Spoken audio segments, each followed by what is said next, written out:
예레미야 26장 16절부터 24절 말씀을 보겠습니다.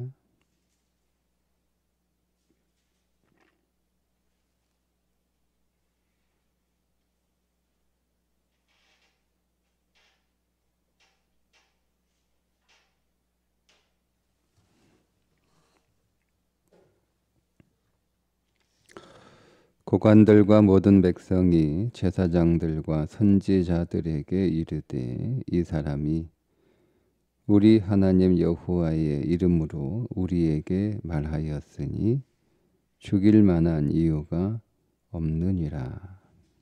그러자 그 지방의 장로 중 몇 사람이 일어나 백성의 온 회중에게 말하여 이르기를, 유다의 왕 히스기야 시대에 모레셋 사람 미가가 유다의 모든 백성에게 예언하여 이르되, 만군의 여호와께서 이와 같이 말씀하셨느니라.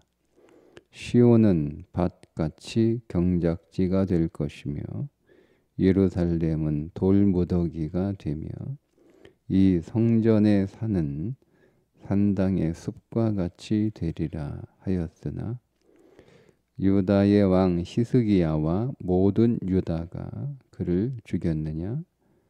히스기야가 여호와를 두려워하여 여호와께 간구하매 여호와께서 그들에게 선언한 재앙에 대하여 뜻을 돌이키지 아니하셨느냐? 우리가 이같이 하면 우리의 생명을 스스로 심히 해롭게 하는 것이니라.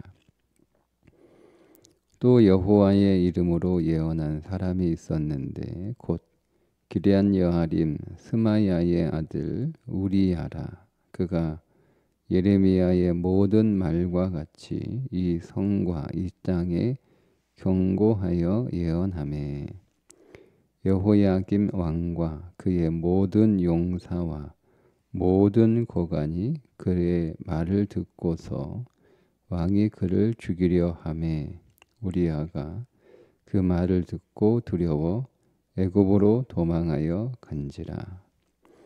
여호야김 왕이 사람을 애굽으로 보내되 곧 악볼의 아들 엘라단과 몇 사람을 함께 애굽으로 보냈더니, 그들이 우리야를 애굽에서 연행하여 여호야김 왕에게로 그를 데려오매 왕이 칼로 그를 죽이고 그의 시체를 평민의 모지에 던지게 하니라.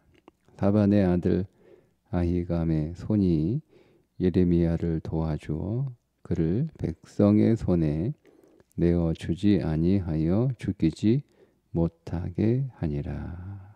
아멘. 오늘 말씀은 예레미야 선지자의 성전 설교를 듣고 어제 우리가 보았던 말씀에서 하나님의 이름을 모독하고 성전을 모독한 거짓 선지자 예레미야, 하나님의 이름으로 하나님이 주시지 않은 말씀을 마치 하나님이 주신 말씀처럼 말하는 거짓 선지자는 죽여야 된다. 근데 오늘은 그 반대 반응이에요. 예레미야가 하나님의 이름으로 하나님이 주신 말씀을 전하는 선지자이기 때문에 그를 해하면 안 된다. 이렇게 전혀 다른 똑같은 설교를 들었는데 반응이 전혀 다른 거예요. 전혀 다른 거예요. 한 무리는 거짓 선지자다.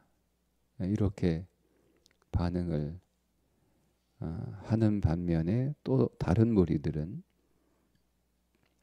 하나님의 예언자가 맞다. 이렇게 반응을 하는 겁니다. 누구는 유죄라고 이렇게 얘기를 하고 누구는 무죄라고 이렇게 얘기를 하는 거잖아요.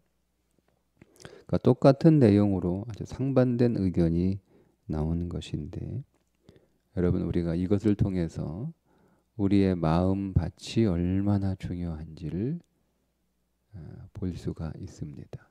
그러니까 똑같은 설교를 듣고도 사람들이 다 반응이 다른데 그 반응이 다른 이유가 뭐냐? 여러 가지가 있겠지만 오늘 말씀에 의하면 다 마음밭이 다르기 때문에 그렇습니다.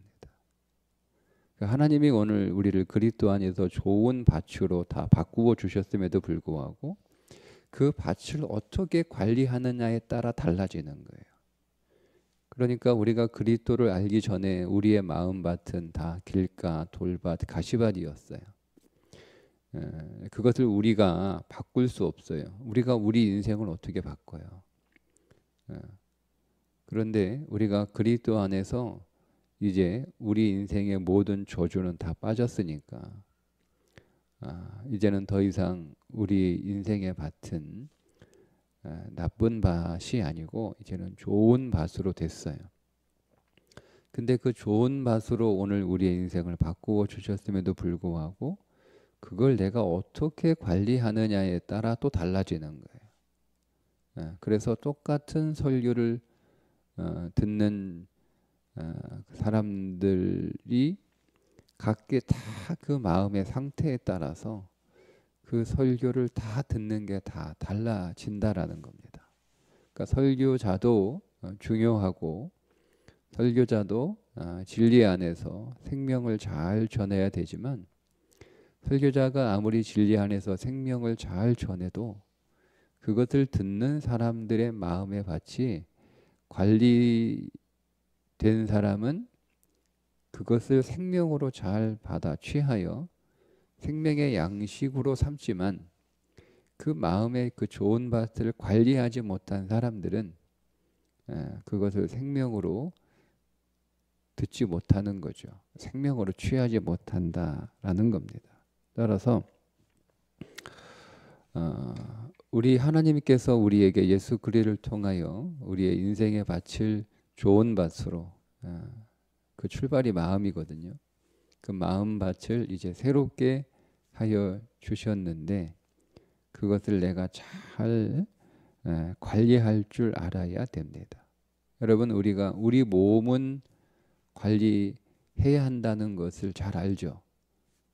그래서 우리가 몸을 관리를 합니다. 먹는 것도 신경 쓰고 또 운동도 하고 필요하면 또 약도 먹고 그래서 우리 몸을 잘 관리하려고 애를 쓰죠. 우리는 또 우리가 살아가는 환경도 잘 관리를 하잖아요.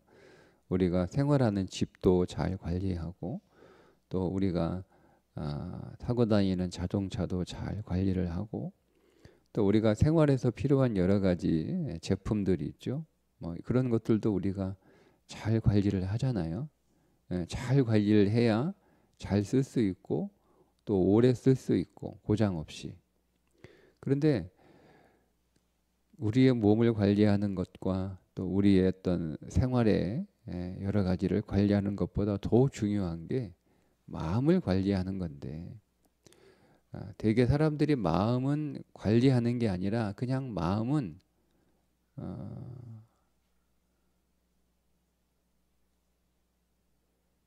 내가 관리하는 게 아니라 이제 관리를 받아야 된다라고 생각을 하는 거예요. 그래서 내 곁에 있는 사람들이 내 마음을 좋게 만들어 줘야 되고 그 사람들이 내 마음에 상처를 주면 안 되고 내 환경이 내 마음을 좋게 해야 되고 그 환경이 나쁘면 내 마음도 나빠지니까 우리는 좋은 환경을 바라고 좋은 환경으로 자꾸 가려고 그러고 그러니까 사람이 문제니까 또 사람도 또 이렇게 좋은 사람들 내 마음을 좋게 해주는 사람들을 이렇게 만나려고 그러고 근데 여러분 마음은 누가 관리해 주는 게 아니고요 내가 관리하는 거예요. 내가 마음은 사람들이 관리를, 내 마음을 누가 관리해줘요?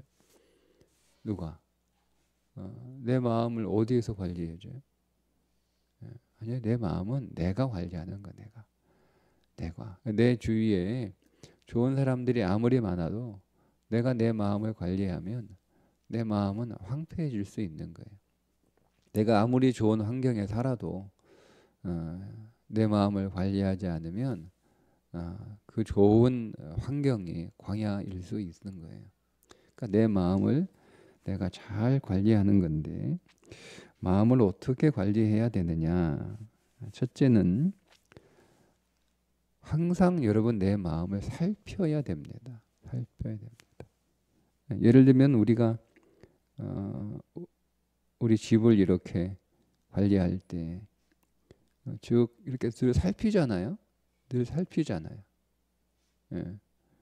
자동차를 이렇게 관리할 때 자동차를 늘 살피잖아요. 그래서 자동차 소리에도 귀를 기울이고, 뭐 전에 없던 이상한 소리가 나면 어디서 소리가 나는지, 왜 소리가 나는지, 그러니까 늘 이렇게 관심을 갖고 작은 것도 놓치지 않고 계속 이렇게 살피는 거잖아요. 그죠? 네. 그런 것처럼 우리가 내 마음을요 계속 살펴야 돼요. 면밀하게. 내 마음이 어제와 왜 다른가? 내 마음이 왜 이런 어떤 두려움이 있는가? 어떤 고민이 있는가? 어떤 슬픔이 있는가? 내 마음에 이런 감정들이 왜 일어나는가? 내 마음에 이런 생각들이 왜 일어나는가를 여러분 잘 살피셔야 됩니다. 그러니까 우리가 정작 자기의 마음은 살피지를 않아요. 그러니까 자기의 마음에 대해서 민감해야 돼요. 자기의 감정에 대해서 민감해야 되고, 자기의 생각에 대해서 민감해야 되고, 자기 안에 있는 어떤 마음의 상태에 대해서 민감해서 어떤 변화가 일어났을 때 그것을 빨리 이렇게 체크할 수 있어야 돼요. 두 번째는 빨리 관리를 해야 돼요. 빨리. 이상하다라고 느껴지는데 그것을 빨리 관리하지 않으면 키우는 거죠, 문제를. 그러니까 우리 몸이 좀 이상하다 그러면 빨리 병원에 가서 왜 이상한지 진찰을 받고 그 진단을 받아서 필요하면 처방을 우리가 받잖아요. 뭐 약을 먹든지 뭐 아니면 몸을 좀 더 관리를 하든지, 그죠? 근데 이제 몸에 이상이 있는데 그 이상이 느껴졌는데 이거를 그냥 두는 거예요. 몸이 이상하다 이 생각은 자꾸 드는데 귀찮으니까 병원 가기 귀찮기도 하고 또 시간도 없고 바쁘기도 하고 뭐 그러니까 또 좀 괜찮아지겠지 뭐 이렇게 해서 그냥 두는 거죠. 또 여러분 그냥 둬가지고 우리가 병 키우는 일이 많잖아요. 그러니까 결국 키워가지고 간단 말이에요. 키워가지고 그러면 힘들잖아요. 시간도 많이 걸리고 비용도 많이 들고 또 고생도 오래 하고. 근데 처음에 딱 느낌 이상했을 때 그때 가서 딱 관리를 했으면 이 병을 키우지 않아도 되는데 그냥 우리가 괜찮겠지라고 견딜만 하다라고 해서 지내다 보니 나도 모르게 병을 키웠단 말이에요. 그러면 더 어려워지는 거예요. 그런 것처럼 우리의 마음에 어떤 이상한 변화를 우리가 감지하게 되면 그거를 여러분 그대로 두면 안 돼요. 그냥 뭐 조금 속은 시간 지나면 괜찮겠지라고 하는 생각, 뭐 이 정도 뭐 해도 나는 뭐 그렇게 크게 사는데 어려움이 없다라는 것 때문에 이 마음에 어떤 조그마한 문제라고 생각이 돼서 이걸 그대로 방치하게 되면 마찬가지예요, 여러분. 이것도 커지는 거예요. 그러면 우리가 나중에 이게 더 복잡해지고 더 힘들어지고 더 문제가 커진단 말이에요. 근데 그때 가서 내 마음에 이런 여러 가지 문제들은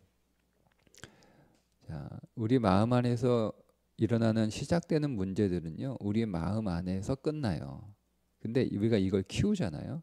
그러면 어떻게 되는 거죠? 이게 밖으로 드러나는 거예요. 밖으로. 그때는 내 마음 하나만 잘 관리했으면 되는데 이 마음의 관리가 안 돼 가지고 이게 마음의 상태가 더 심각해졌단 말이에요. 그럼 이게 반드시 밖으로 드러나잖아요. 예? 몸의 질병으로 드러나든 어떤 관계에서 드러나든 어떤 사건을 일으키든 문제를 일으키든 이게 된단 말이에요. 그러면 이게 내 안에 있을 때는 그냥 내가 이렇게 잘 관리를 하면 되었을 문제인데 이게 밖으로 문제가 툭 이렇게 불거지면 이제는 그것들을 또 수습해야 되고 문제가 없으면 상관없는데 일단 문제가 벌어지면 그거를 수습을 한다고 해도 그 문제의 흔적들이나 기억들은 있는 거잖아요. 근데 이런 것들을 우리가 나중에 더 힘들게 해결해야 되고 또 다뤄야 되는 또 어려움이 생긴단 말이에요. 그러니까 내 마음을 늘 자세히 이렇게 관찰할 뿐만 아니라 그 마음에 어떤 문제가 생겼을 때 그거를 빨리 여러분 단속해서 그 마음을 빨리 관리하는 것이 굉장히 중요합니다. 키울 필요가 없죠. 키울 필요가 없죠. 근데 그렇게 잘 못한다는 거예요. 마음을 잘 살피는 것도 잘 하지 않고 마음에 어떤 문제가 일어났다라는 것을 감지했음에도 불구하고 그것을 그냥 방치해 둬서 그 마음의 문제를 더 키우고 결국 그 마음의 문제가 밖으로 나타나고 드러나는 어떤 사건이 일으키는 문제를 일으키는 상태까지 이르게 되고 그때 가서야 후회하고 그때 가서 수습하려고 하면 물론 수습은 되겠지만 시간도 많이 걸리고요. 또 힘도 많이 들고 또 여러 가지 문제가 생기게 되는 거죠. 자, 그러면 어떻게 마음을 관리해야 되는가? 오늘 두 명의 사람을 총 얘기하면 네 명이죠. 네, 비교가 되는 거예요. 히스기야와 100년 전의 히스기야 왕과 지금 예레미야 시대 여호야김 왕이 비교가 되는 거고, 그 다음에 100년 전에 히스기야 시대에 예레미야하고 똑같은 얘기를 한 사람이 있어요. 미가 선지자예요. 그리고 100년 후에 예레미야가 했던 그 설교와 똑같은 설교를 다른 사람이 또 했어요. 먼저 우리야라고 하는 선지자예요. 이렇게 서로 비교가 돼요. 그러니까 100년 전에 미가 선지자가 히스기야에게 했던 말, 그리고 지금 예레미야도 했지만 예레미야보다 먼저 우리야가 여호야김에게 했던 말, 똑같은 말이에요. 똑같은 말을 했단 말이에요. 그런데 이 히스기야의 반응과 여호야김의 반응이 달랐던 거예요. 그러니까 이 두 사람의 마음의 상태가 달랐던 거예요. 그럼 이 두 사람의 마음의 상태가 왜 이렇게 달랐나? 오늘 그 말씀을 하는 거예요. 좀 자세히 볼까요?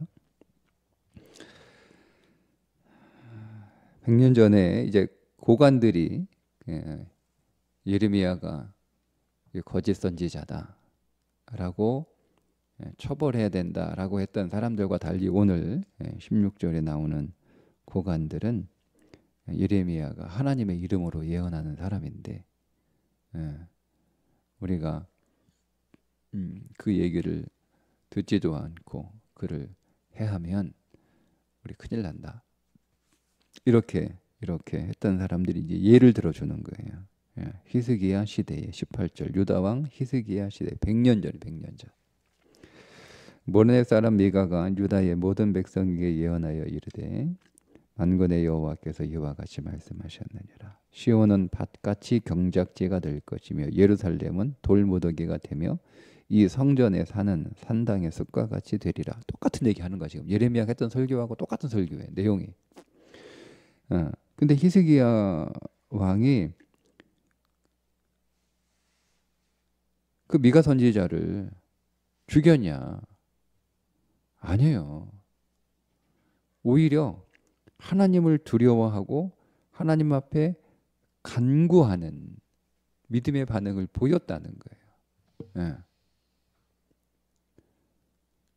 그럼 히스기야는 왜 그런 반응을 했느냐? 히스기야는 두 가지의 일에 믿음을 가지고 있었던 첫 번째는 히스기야가 여러분 유대 그 남유다 왕들 가운데 뛰어난 왕이야 손꼽히는 왕인데요. 다윗 이후로. 왜냐하면 그가 개혁을 했기 때문에 그렇습니다. 그가 사회를 다 개혁합니다. 근데 그 개혁의 근거가 하나님의 말씀이에요.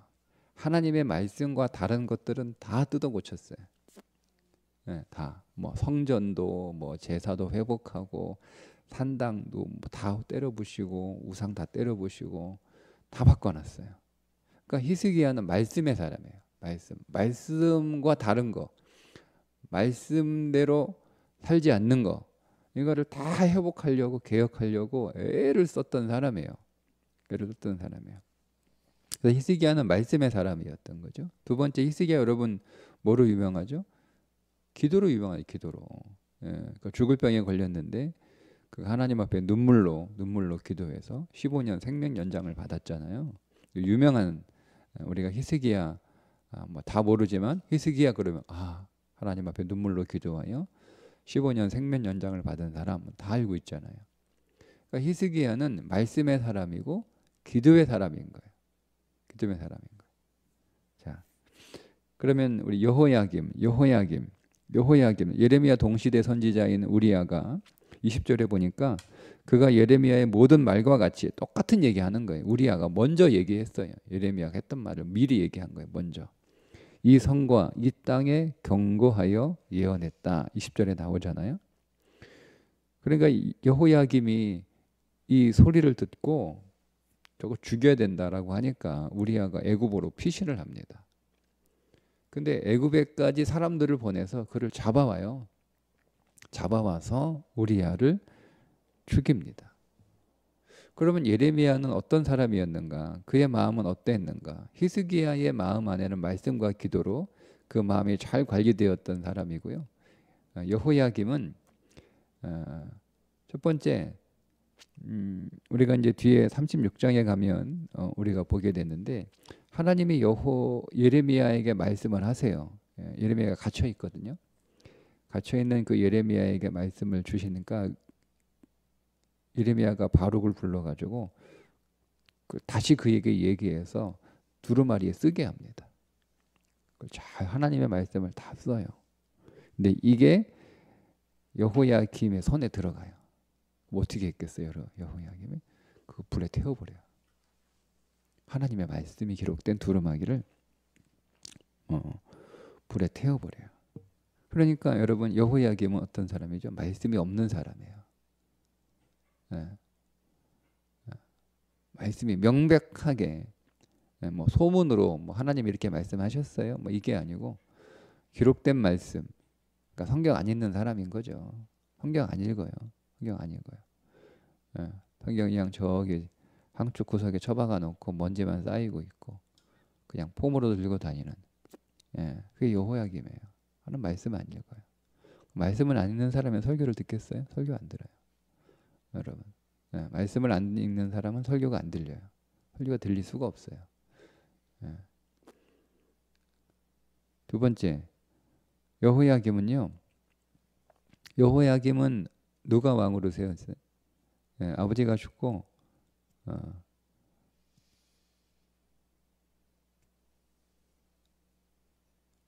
그 뒤를 이은 왕을 애굽이 갈아치워요. 그리고 와서 세운 왕이 여호야김이에요. 이름이 원래 엘리야김인데 이름도 바꿔놓잖아요. 여호야김으로. 그러니까 애굽이 세운 왕이에요. 왜 애굽이 여호야김을 왕으로 세웠겠어요? 친애굽 성향의 사람이거든요. 그러니까 그러니까 애굽에 우리야가 피신했음에도 불구하고 그를 잡아올 수 있었던 이유가 친애굽이기 때문에 여호야김은 애굽을 철저하게 의지합니다. 그러니까 문제가 생기면 하나님 앞에 기도하는 사람이 아니고요. 애굽 달려가는 사람이에요. 애굽 달려가는 사람. 그러니까 여호야김은 기도 안 하는 사람이에요. 문제가 생기면 세상에서 어떻게 답을 구할까? 어떻게 세상의 방법으로 이 문제를 해결할까? 요거 찾는 사람이지 하나님 앞에 무릎을 꿇고 기도하는 사람이 아니에요. 히스기야가 완전히 반대예요. 히스기야. 예. 히스기야는 말씀의 사람이고 기도의 사람이었는데 여호야김은 말씀도 없고 기도도 하지 않는 사람이란 말이에요. 그러니까 이게 차이가 딱 그렇게 오늘 이 비교되는 거예요. 비교되는 거예요. 예. 그러니까 우리의 마음은 어떻게 관리가 되냐면 말씀과 기도로 관리가 되는 거예요. 마음은. 그냥 내가 세상에서처럼 뭐 마음의 수련을 한다고 해서 마음이 관리되는 게 아니에요. 예. 그냥 여러분 우리는요 어디 산에 가서 조용한 데 가 있으면 그 마음은 편안해져요. 마음은 편해져요. 그건 마치 흙탕물 가만히 두면 가만히 두면 어떻게 돼요? 물이 맑게 되잖아요. 다 가라앉아 가지고. 그게 물이 깨끗한 거예요. 또 흔들면 또 지저분해지잖아요. 흙탕물 쭉 올라오고. 그러니까 그게 세상이 마음을 관리하는 방법이에요. 누구라도 산에 가서 조용한데 누가 와서 나한테 시비 안 걸고 나 신경 안 쓰게 하면 내 마음 편하죠. 그 누구는 못 합니까? 가만히 앉아가지고 가부좌 틀고 손 모으고 있으면 명상하고 있으면 뭐 좋은 음악 듣고 뭐 그렇게 하는데 와서 누가 와서 뭐 시비를 겁니까? 그러면 다 마음 편안해지죠. 진짜 마음 관리는 누가 내 마음 와서 흔들고 찌르고 해도 마음에 동요가 없는 거. 그렇게 되려면 말씀과 기도로 마음이 관리돼야 되는 겁니다. 히브리서 8장 10절에 또 주께서 이르시되 그날 후에 내가 이스라엘 집과 맺을 언약은 이것이니 내 법을 그들의 생각에 두고 그들의 마음에 이것을 기록하리라. 우리의 마음과 생각에 뭐를 기록하라는 거예요? 하나님의 법, 하나님의 말씀을 기록하라는 거예요. 여러분 우리의 마음에 자꾸 요동하는 건 왜 그러냐면요. 거짓 진리 때문에 그렇습니다. 거짓 진리. 그러니까 우리는 참 진리를 우리의 마음 안에 잘 새겨 놓으면 그 참 진리 안에서 우리의 삶과 세상을 바라보기 때문에 잘 요동하기가 안 돼요. 근데 우리는 거짓 진리, 거짓 진리에 너무 익숙해 있어서 그 거짓 진리에 다 속는 거거든요. 그래서 마음이 힘든 거예요. 우리 안에 가짜 진리 때문에, 가짜 진리 때문에. 근데 그 말씀 안에서 우리 마음 안에 참 진리, 참 진리가 기록되어 있어야 되는 거예요. 새겨져 있어야 되는 거예요. 그 다음에 기도해, 기도. 기도. 빌립보서 4장 6절하고 7절 우리가 잘 아는 말씀이잖아요. 아무것도 염려하지 말고 다만 모든 일에 기도와 간구로 너희 구할 것을 감사함으로 하나님께 아뢰라. 그리하면 모든 지각에 뛰어난 하나님의 평강이 그리스도 예수 안에서 너희 마음과 생각을 지키시리라. 기도요. 기도할 때 모든 지각에 뛰어나신 하나님의 평강이 우리의 마음과 생각을 지켜주신다. 그러니까 그 진리가 내게 적용되는 게 기도예요. 그러니까 우리 안에 참 진리가 있어서 그 진리로 세상을 바라볼 때 우리의 마음이 지켜질 뿐만 아니라 그 진리가 내게 적용되려면 우리는 계속 기도해야 되는 거예요. 계속. 그 진리가 내 안에서 생생하게 살아있도록 하기 위해서 기도해야 되는 거죠.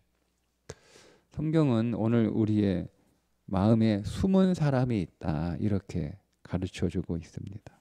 베드로전서 3장 3절부터 5절 너희의 단장은 머리를 꾸미고 금을 차고 아름다운 옷을 입는 외모로 하지 말고 오직 마음에 숨은 사람을 우리는 겉사람이 있고 숨은 사람이 있는 거예요. 그 마음에. 근데 이 겉사람을 우리가 단장을 하잖아요. 머리도 꾸미고 금을 차고 아름다운 옷을 입잖아요. 근데 그 관리가 중요한 게 아니고 진짜 단장해야 될 대상은 우리 마음에 숨은 사람이다. 그 숨은 사람을 온유하고 안정한 심령에 썩지 아니할 것으로 하라.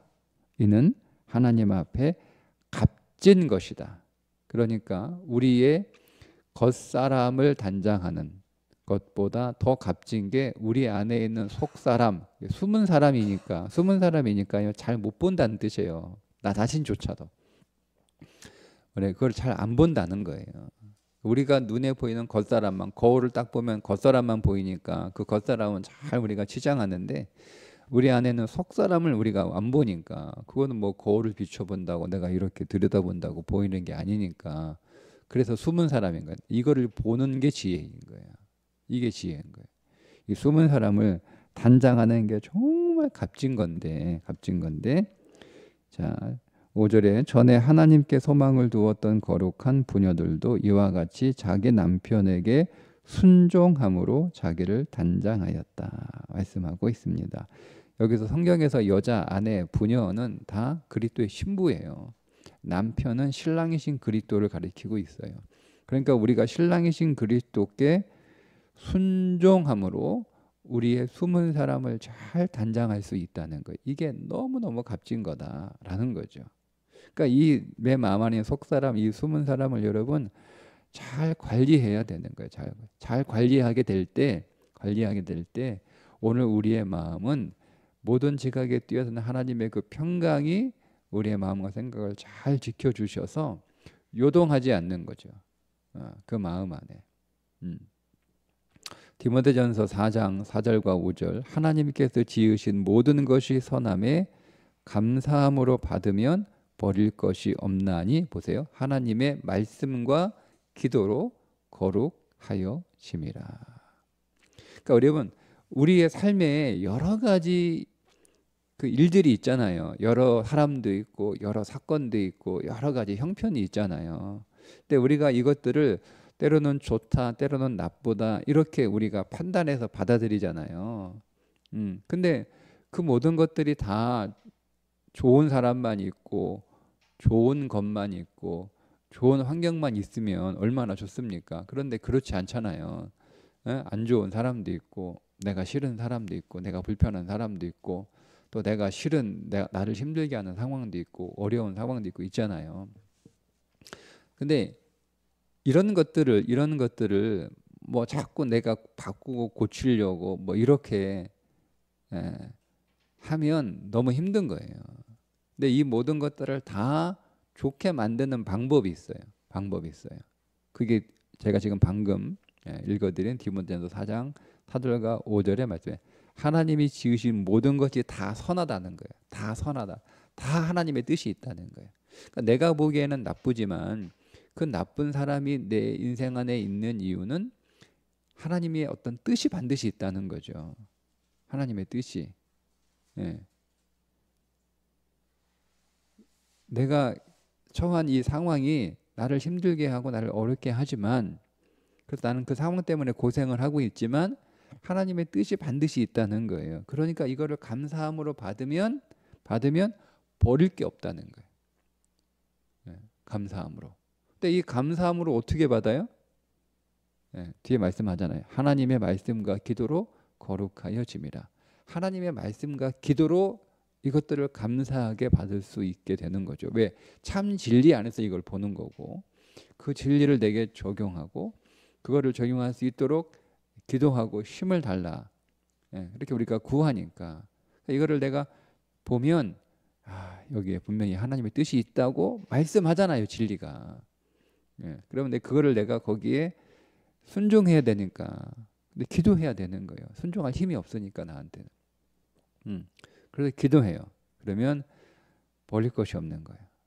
모든 것이 선함에 감사함으로 받으면 버릴 것이 없다. 어떻게 해요? 말씀과 기도로 거룩하여진다. 그러니까 말씀과 기도. 그러니까 우리의 마음은 항상 무엇으로 관리되어야 되느냐? 하나님의 말씀과 주의 기도로 관리가 돼야 되는 거예요.